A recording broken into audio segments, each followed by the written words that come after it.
ওই নিচতলায় আগুন লাগবে। ও কি ও আমরা বড় বড় গন্ধ পাইতেছি। হ্যাঁ হ্যাঁ এত ধোয়া কেন? ওই ওই আগুন বালির বালতি আছে কিনা দেখ তো, বালির বালতি আছে কিনা দেখ। স্যার অবস্থা তো বেশি খারাপ হয়ে যাচ্ছে স্যার। বসো। প্যানিক করা যাবে না।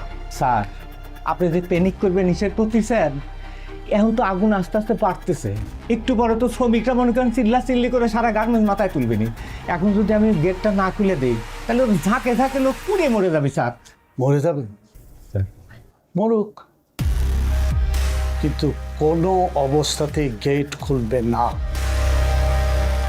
গেট খুললে শ্রমিকরা মালামাল নষ্ট করে দেবে। ইন্স্যুরেন্সের টাকা আমরা ঠিকই পাবো, কিন্তু goods has to be in a very good condition. So don't open the door. Sir একটা কথা জিজ্ঞেস করি স্যার, গেট যদি না খুলে দিই অনেক মানুষ তো পুড়ে মরে যাবে। এত মানুষের সাথে যদি আবরার স্যারও পুড়ে মরে যায়, আশা করি কোনো সমস্যা হবে না স্যার।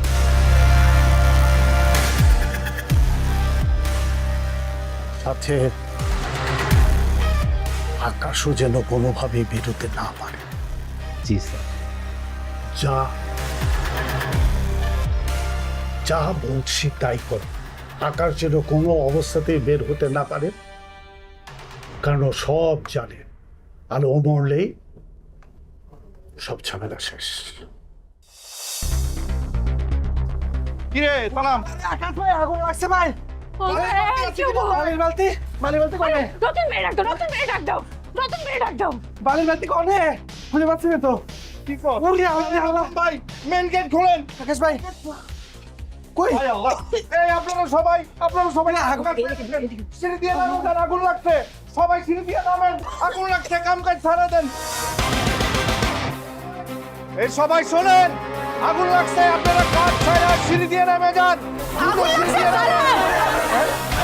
এই দাঁড়াও। চলে গেলি রে। দাঁড়াও। ভাই, আকাশ ভাই। তাড়াতাড়ি করে সিঁড়ি দিয়ে নাম।